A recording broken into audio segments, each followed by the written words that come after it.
Daniel lived in silence. His house stood at the edge of the human colony, away from the noise of the settlement. Once this house was full of laughter. The voices of his wife and little daughter made every corner alive, but now it was quiet, the air heavy with memories. Daniel had lost them years ago, and he never allowed himself to feel whole again. Every day was the same. Daniel worked in the small garden, ate simple meals, and sat in his chair, looking out at the dark forest beyond his land.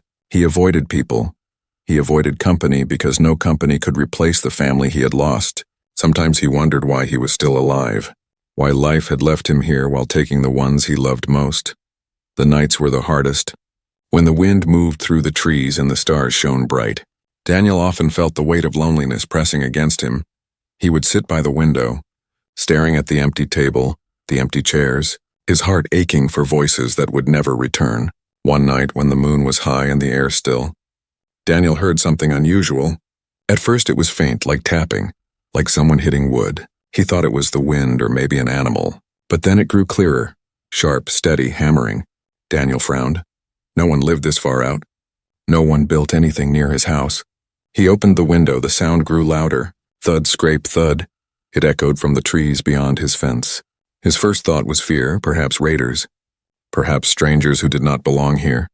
But the rhythm was different. It was not chaos, it was work. Someone was building something. Daniel grabbed the old lamp and stepped outside. The cool night air brushed against his face. He moved quietly across the yard. The sound guiding him, the hammering continued. Steady, patient, then he saw it. In the clearing beyond the trees, under the silver glow of the moon, a figure was working, small but steady. Her hands moved with strange tools that glowed softly. She lifted beams of wood with surprising strength and placed them carefully, her every motion calm and focused. Daniel froze, his heart beating faster. It was not a human. Her skin shimmered faintly, pale blue under the moonlight. Her hair long and silver, her body thin but strong, her eyes, when they lifted for a moment, reflected light like glass. An alien here on human land alone. Building a house, Daniel's breath caught. He should turn back. He should stay away. The colony would not forgive him if they knew he was watching her. Some might even attack her if they discovered her. But he could not move. He could not look away. The alien girl continued her work, her small frame carrying heavy planks, her glowing tool-binding wood together with a hiss of energy. Strange symbols burned faintly onto the walls she raised. Symbols Daniel did not understand, yet they seemed alive, pulsing with a quiet rhythm. Why was she here? Why was she building? And why did Daniel, for the first time in years, feel something stir inside him? Something like curiosity. Something like life. He crouched behind a fallen tree, his lamp covered, afraid of scaring her away. Afraid of being seen, he watched for hours, his eyes following every motion. The strange girl never rested. Her face was calm, serious, but there was sorrow in her movements, like she too carried pain she could not speak of. Daniel's thoughts twisted inside him. He wanted to step forward, to ask, to know, but fear held him back. He remembered the colony. He remembered the warnings. Aliens were dangerous. Aliens could not be trusted, but his heart whispered a different thought.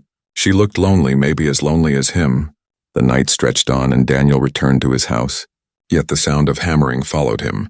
Echoing in his mind, he lay in his bed staring at the ceiling, listening to the distant rhythm of her work, thud, scrape, thud, every strike like a knock on the locked door of his heart. For years he had lived in silence, his life empty, his days cold, but now something had changed. In the forest near his house under the moon, an alien girl was building something, and with every strike of her tool, Daniel felt his own walls begin to shake. What was she building? Who was she? And why did he feel that if he ignored this, he would lose something important, something that might never come again? The empty house behind him seemed darker than ever, and the strange noise in the night promised something new, something dangerous, something alive. Daniel knew he could not stay away, not anymore. The next day Daniel woke early, his mind restless from the night before. Sleep had been broken, filled with dreams of silver light glowing tools, and the alien girl in the clearing. He rubbed his tired eyes and looked out the window. The forest was calm, but his heart was not. He had lived for years without caring what happened beyond his small house. But now, every thought circled back to the sound of hammering, to the sight of her hands shaping wood and stone. The mystery would not leave him. Daniel told himself to forget, to stay inside. To keep living as he always had, but silence no longer felt safe. It felt empty, cruel. He needed to see her again. As the sun sank low that evening, Daniel stepped into the forest. He moved carefully, every twig snap sounding louder than it should. When he reached the clearing, his breath caught. She was there again, the alien girl, building, moving like water, her hands steady, her glowing tool singing softly as it cut and joined. The house she worked on was taller now, its frame stretching upward, beams crossing like ribs, walls rising with patterns no human would design. Daniel crouched low, watching from behind a tree, his eyes wide.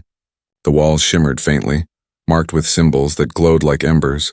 They seemed to breathe, slow and steady, alive. Daniel felt the hair on his arms rise. He had never seen wood behave like that. It was as if her presence was giving life to the structure itself. The girl paused, wiping her brow, her silver hair catching the last rays of sunlight. She looked fragile, yet there was a quiet power in her movements. She carried beams heavier than her frame should allow, her glowing eyes studying each detail before she placed them. Daniel's heart pounded. The questions inside him multiplied. Who was she? Why was she here? And why did she choose this lonely place near his house? He tried to imagine her story. Maybe she was lost, maybe she was exiled, maybe she was running from something terrible. The thought of her being hunted stirred something protective in him, something he had not felt since his family was alive. As he shifted, a branch cracked under his boot. The sound split the silence. The alien girl froze, her head snapping toward the trees, her glowing eyes narrowing. Daniel's breath caught. He held still, his body stiff with fear. She stared into the darkness, the glowing tool in her hand humming softly like a weapon ready to strike. Seconds stretched. Daniel's heart hammered against his chest. Then slowly the girl turned back to her work, her shoulders tense, but she did not attack. She continued building, though now she moved quicker, sharper, as if she knew she was being watched. Daniel let out the breath he had been holding. Relief and guilt mixing inside him. He should leave, but he could not. Curiosity pulled him deeper. The more he watched, the more he realized her building was not only strange, it was purposeful. Every wall angled with care, every symbol carved with meaning. She was not building a simple shelter. She was building something sacred, something personal. The night grew darker, and the glow of her tools painted her face in silver light. Daniel noticed her expression. It was calm, but behind her eyes was sorrow. He knew that look. It was the same look he carried when he thought of his wife and daughter, the look of someone who had lost too much. The connection hit him like a weight. Two different beings, two different worlds, but the same pain, the same loneliness. Daniel's hands trembled. He wanted to speak, to step out and say something, anything, but his mouth stayed shut. Fear chained his voice. Still, a thought lingered. What if she was not dangerous? What if she was simply alone, just like him? The alien girl worked until the moon was high. Then she sat on a wooden beam, her shoulders hunched, her eyes looking up at the stars. Daniel thought he saw her lips moving, whispering words in a language he could not understand. It sounded like a prayer, soft, broken, filled with longing. Daniel's chest tightened. He wanted to reach out, to tell her she was not alone, but his courage failed. He stayed hidden, watching in silence. The house stood taller now, half complete but already filled with mystery. Its glowing lines pulsed like a heartbeat. Daniel wondered if it was a house or a grave or something in between. When the girl finally rose and disappeared into the deeper forest, Daniel stayed in the clearing, staring at the strange structure. He touched one of the carved beams. It was warm, almost alive. He pulled his hand back quickly, his heart racing. This was no ordinary building. This was something beyond human understanding, and it was being built just a short walk from his home. As Daniel walked back to his empty house, the silence felt different, no longer endless, no longer final. For the first time in years, his loneliness was cracked open by curiosity, by mystery, by the image of a silver-haired alien girl building a home under the stars. He lay awake that night, listening not for the ghosts of his past, but for the faint sound of hammering in the distance, each strike pulling him closer to a truth he could no longer ignore. Something was changing, and Daniel knew he would soon have to choose. Remain hidden in his sorrow, or step into the light of something new, something unknown, something alive. The following day, Daniel's hands shook as he tried to drink his morning tea. The cup rattled against the table. His thoughts were not on his food, not on his garden, not even on his memories. All he could think about was the alien girl in the forest. For 2 nights he had watched her, building with quiet strength, shaping beams with glowing tools, whispering words he could not understand, and though fear told him to stay away, curiosity burned stronger. By evening, Daniel made his choice. He would not hide anymore. He walked into the forest, each step heavy, each sound sharp in the quiet air. He could already hear it. Thud, scrape, the same steady rhythm of her building. It pulled him forward like a heartbeat. When he reached the clearing, he stopped, his breath caught. The house was taller now, almost a full structure, its frame glowing faintly under the setting sun. The alien girl stood within the half-built walls, her silver hair falling across her face, her hands steady as she carved symbols into the wood. Daniel's chest tightened. He almost turned back, but then his voice broke free, soft, unsure. "Hello," he said. The sound cut through the clearing, sharp and human. The girl froze. Her tool stopped glowing, her body stiff. Slowly she turned, her eyes wide. Glowing faintly like liquid glass, she stared at him, silent. Daniel raised his hands, showing they were empty. "I mean no harm," he said quietly, his heart pounding. For a long moment, neither of them moved. The forest itself seemed to hold its breath. Then the alien girl tilted her head, her lips parting as if to speak. Her voice was soft, broken, her words heavy with an accent. "You, human?" Daniel nodded. "Yes, I am," he said, his voice trembling but steady enough. She looked at him carefully, her gaze sharp, suspicious. She clutched her glowing tool tighter. "Why, watch me?" she asked, her words halting. Daniel felt his throat tighten. He had no answer that made sense. Finally, he said, "I heard the noise. I wanted to see." The girl's eyes narrowed. But she did not move to strike. Instead, she lowered her gaze, whispering something under her breath. Words not human, words filled with sorrow. Daniel took a slow step closer. "What are you building?" he asked, his voice gentle. She hesitated, then placed her hand on the wooden wall beside her. The glowing symbols flared for a moment, soft and warm. "Shelter," she said. "Shelter. For memory." The word sent a chill through Daniel. A shelter for memory. What did that mean? He wanted to ask. But her eyes met his, and in that gaze he saw something he recognized. Loneliness, grief, the weight of loss. It was the same shadow that lived inside his own chest. His voice softened. "You're alone," he said. Not as a question, but as a truth. The alien girl's lips trembled, but she did not answer. Instead, she turned back to her work, lifting another beam, her body moving with silent determination. Daniel felt torn. Part of him wanted to stay and speak more, to break through the walls she carried. Another part warned him to leave, to keep distance, for the colony would never accept this. But his feet would not move. He found himself stepping forward again. "Do you need help?" he asked quietly. The girl froze, her glowing eyes flicking toward him with sharp suspicion. For a moment, Daniel thought she would drive him away.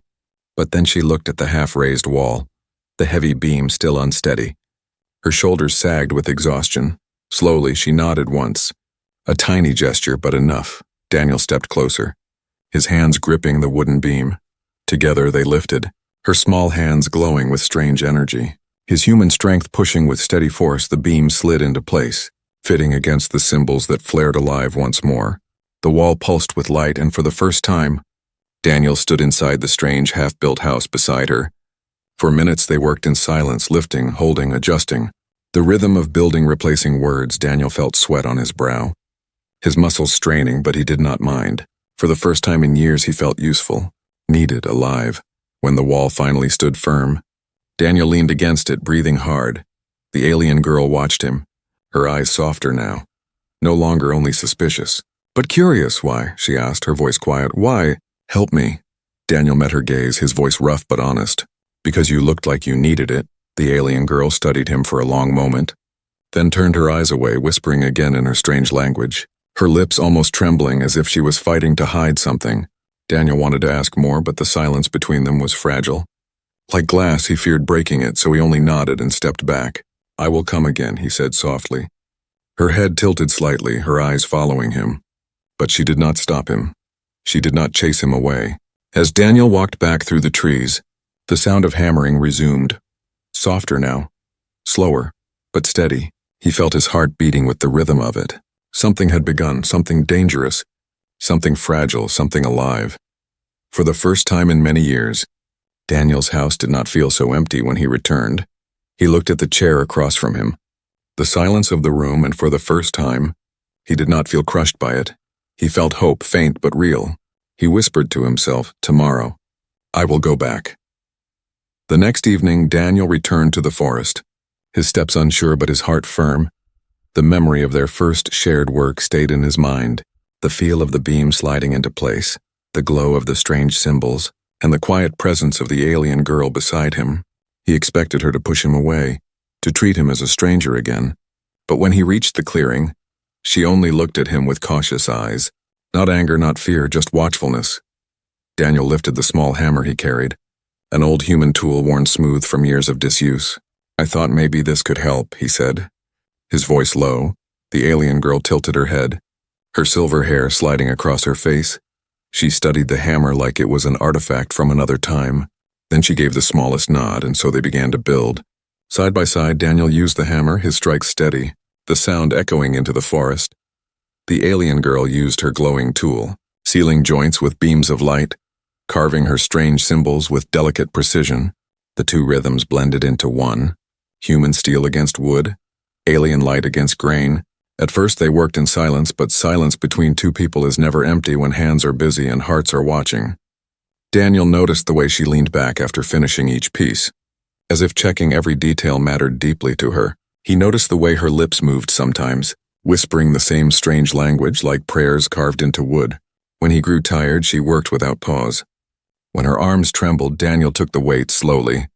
A rhythm of trust grew as the days passed. The house began to change. It was no longer only wood, no longer only alien crystal, it became something new.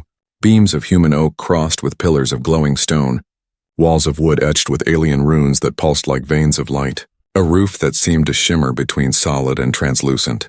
The place looked alive, breathing softly. Daniel often found himself staring at it, wondering what it would look like when finished. Would it be a house or a temple, or something humans had no word for? One evening, as they paused, Daniel sat on a beam, wiping sweat from his brow. The alien girl sat across from him, her glowing eyes softer than before. "What is it for?" he asked gently. "This house? Why make it here?" She was silent for a long moment, her gaze on the glowing walls. Then she spoke, her voice low and broken but clear enough. "For memory," she said. "For those gone." The words struck Daniel like a blade. He felt the weight of them. He saw the sorrow in her eyes, the way she touched the wood like it was sacred. He swallowed, his throat dry. "You lost them," he said quietly. Not a question, a truth. She nodded, her silver hair falling forward. Hiding her face, Daniel looked down at his hands, rough and scarred, and felt the same ache in his chest. He too had built walls around memory, walls of silence and loneliness for the first time.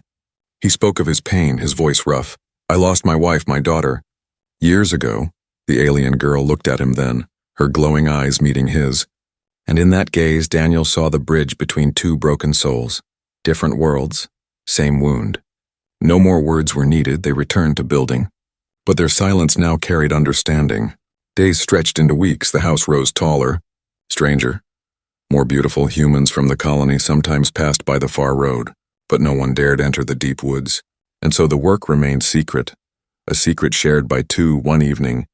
As Daniel hammered a final joint into place, the wall lit up brighter than before. The runes glowing like fire, Daniel stepped back, startled. "What is it doing?" he asked.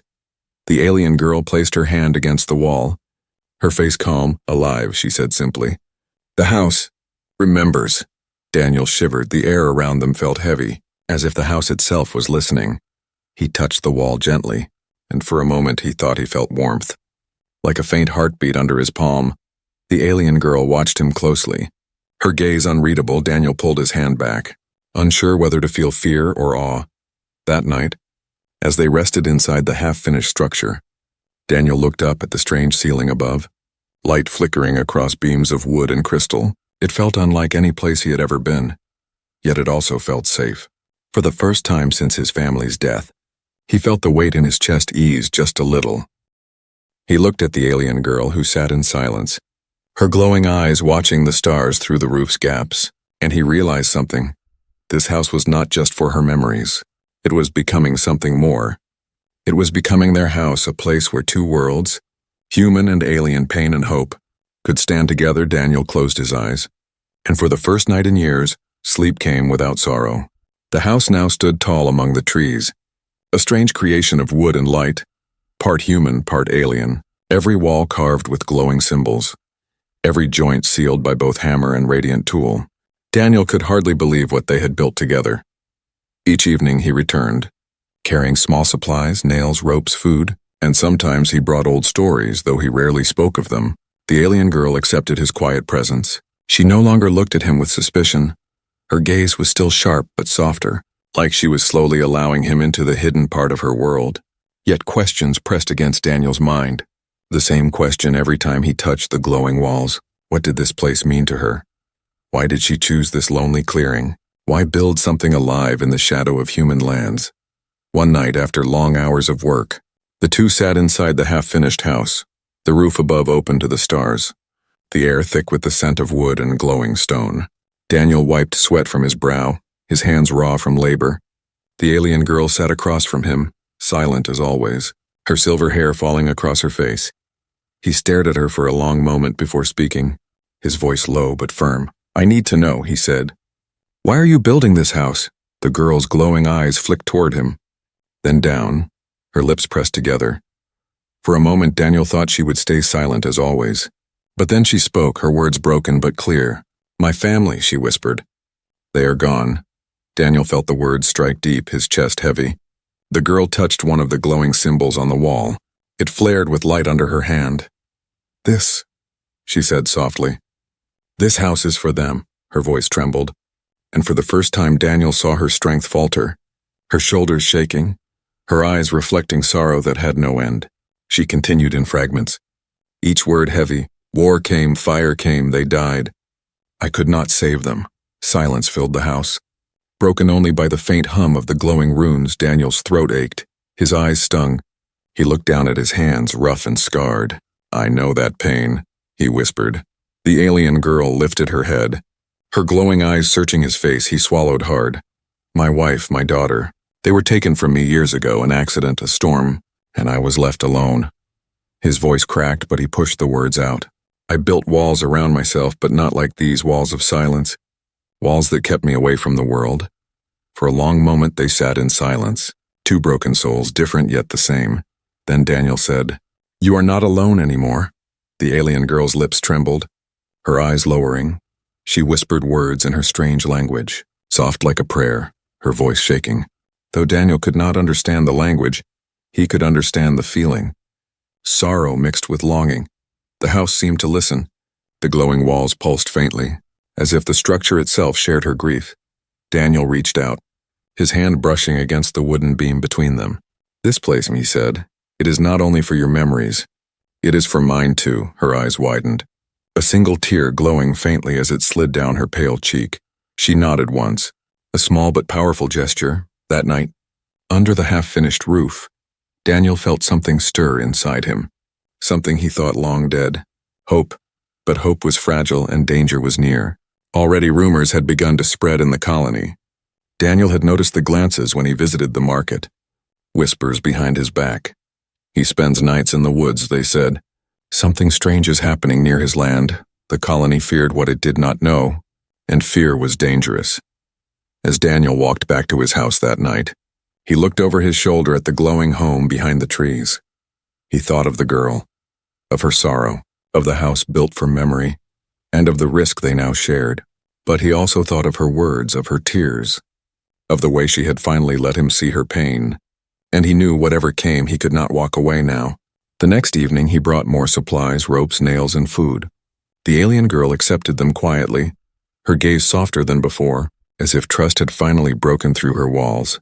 Together they worked again, side by side, not only with tools, but with hearts that understood loss. Every strike of the hammer, every carving of the glowing tool, was no longer just building walls. It was rebuilding themselves. When the night grew late, Daniel sat back and looked at the shining beams. "This house," he whispered. "It will stand for both of us." The alien girl looked at him, her glowing eyes wet but steady, and she whispered back, "Together." The house was almost complete. Beams strong, walls glowing with symbols, roof half covered in crystal and wood. Daniel could hardly believe what they had built together. It was not only a home, it was a living thing, breathing softly under the trees. The alien girl worked with quiet focus, Her silver hair falling as she carved, Daniel hammered and lifted. His muscles sore but his spirit alive. Every evening they built side by side. Every night the house grew taller, brighter. But beyond the forest, in the human colony, whispers spread like fire. Men in the market spoke in low voices. Women glanced toward the woods with uneasy eyes. Children were told not to wander too far. Fear had taken root. Something glows in the trees, they said. Something not human. Daniel heard the words when he went to trade. He kept his head down, his jaw tight, but inside he burned with worry. He knew it was only a matter of time before someone came looking. That evening, as he and the girl worked, Daniel paused. "They know," he said quietly. "The colony knows something is here." The girl froze, her glowing tool dimming. Her eyes wide with fear, she whispered, "They will come?" Daniel nodded grimly. "Yes," he said. "They will, the night after." It happened. Voices cut through the forest. Angry, sharp, carrying torches. 5 men stepped into the clearing, their faces hard, their eyes fixed on the glowing house. They stopped, stunned by what they saw. The alien girl stood at the center, her tool in hand, her body tense like a cornered animal. Daniel moved quickly, stepping between her and the men, his arms outstretched. "What is this?" one of the men shouted, pointing at the glowing walls. "What have you done?" Daniel's heart pounded, his voice rough. "This is not what you think," he said. Another man spat on the ground. "We warned you about the aliens," he barked. "They bring danger, disease, war. And here you are hiding one in our forest." The torches flared, their shadows twisting across the glowing beams. The alien girl pressed closer to the wall, her glowing eyes wide, her lips trembling with unspoken words. Daniel held his ground. "She is not a threat," he said firmly. "She is building a home. She has harmed no one." The men laughed bitterly. "A home," one sneered. "That thing is a weapon. Look at it, glowing like fire, alive with strange magic. We should burn it before it burns us." The alien girl's body shook. Her tool pulsed with light. The house itself seemed to react, its glowing runes flaring, the walls humming like a voice rising in fear. The men stepped back uneasily, their torches flickering. One muttered, "It's cursed." Daniel raised his voice, strong now, his fear replaced by anger. "No," he shouted. "It is not cursed. It is memory. It is hope. It is no more dangerous than my own hands." He held up his hammer. "She has lost her family, as I have lost mine. This house is for them. For us." The clearing was silent except for the hum of the walls. The men shifted, their torches shaking, doubt flickering across their faces, but fear was not easy to kill. "She doesn't belong here," one of them growled. "Our laws forbid it. If we let one stay, more will come. And then we will lose everything." Daniel's chest tightened, but he stepped closer, his arms spread wide. "If you want her gone, you will have to go through me." The men stared. Shocked, Daniel, who had lived alone for years, Daniel, who never raised his voice, now stood like a wall, his eyes fierce, his voice unshaken. The alien girl looked at him, her lips parting, her eyes wet with something like disbelief. The house glowed brighter, the runes pulsing like a heartbeat, the air thick with tension. The men hesitated, their courage faltering. One lowered his torch. "We will tell the council," he muttered. "They will decide." Slowly they turned, their voices low, their steps heavy, leaving the clearing but not leaving the threat behind. When the last torch disappeared into the trees, Daniel turned, his chest heaving. The alien girl still stood pressed against the wall, her eyes fixed on him. He lowered his arms, his voice soft now. "They will come again." She nodded, her lips trembling. "You protect me," she whispered, her voice filled with both wonder and confusion. Daniel met her gaze, steady and true. "Yes," he said. "I will." The house pulsed once more, brighter than before, as if sealing his promise in its glowing veins. That night, Daniel did not return to his empty home. He stayed in the strange house of 2 worlds, guarding the alien girl as the forest lay silent around them, his heart heavy with fear but also lit with something stronger. For the first time in years, Daniel had chosen not to hide, he had chosen to stand. The forest was quiet after the men left, but Daniel knew silence was only temporary. The colony council would hear, and once they decided, more would come, stronger and angrier. He sat inside the glowing house, his hammer beside him, the alien girl across from him, her silver hair catching the faint light, her glowing eyes fixed on the floor. She whispered words in her language, soft, trembling. Daniel did not understand, but he could feel the weight of them, sorrow mixed with fear. "Do not be afraid. Daniel said quietly, his voice steady though his chest was heavy. I will not let them harm you. The girl lifted her gaze, her lips trembling. Why, she whispered, why? Protect me. Daniel's throat tightened, but he answered without hesitation. Because you remind me that life is not only about loss, it is also about what we can build after. Her glowing eyes shimmered, and for the first time, her lips curved into the smallest, fragile smile. The days that followed were tense. Daniel stayed close, working by her side, sleeping under the unfinished roof. Every sound in the woods made him rise. Every distant voice made his heart pound, yet still they built. The house became whole at last, roof sealed, walls glowing with steady light, door carved with runes that pulsed like a heartbeat. It stood tall and strange, a monument of two worlds joined by grief and rebuilt with hope. When Daniel touched the walls, he felt warmth, like the house itself knew him, accepted him. He thought of his wife and daughter, gone but not forgotten. He thought of the alien girl's family lost in fire and war, and he understood. This was more than a house, it was a memory made solid. But the world outside did not rest. One evening voices returned, this time not 5 men but dozens. The council had sent them. Their torches lit the night. Their shouts filled the clearing. Bring her out, they cried. We cannot allow this creature to stay. Destroy the house before it curses us all. The alien girl trembled, her glowing tool humming in her grip. The house pulsed brighter as if sensing her fear.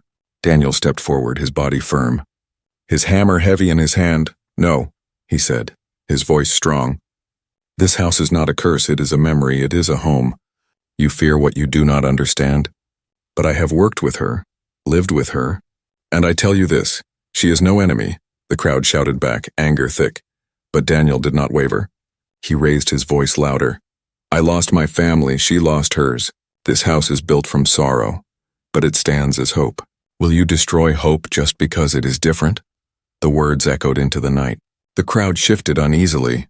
Some lowered their torches. Others glanced at each other, doubt creeping in. The alien girl stepped forward then, her small frame trembling, but her voice steady, broken but clear.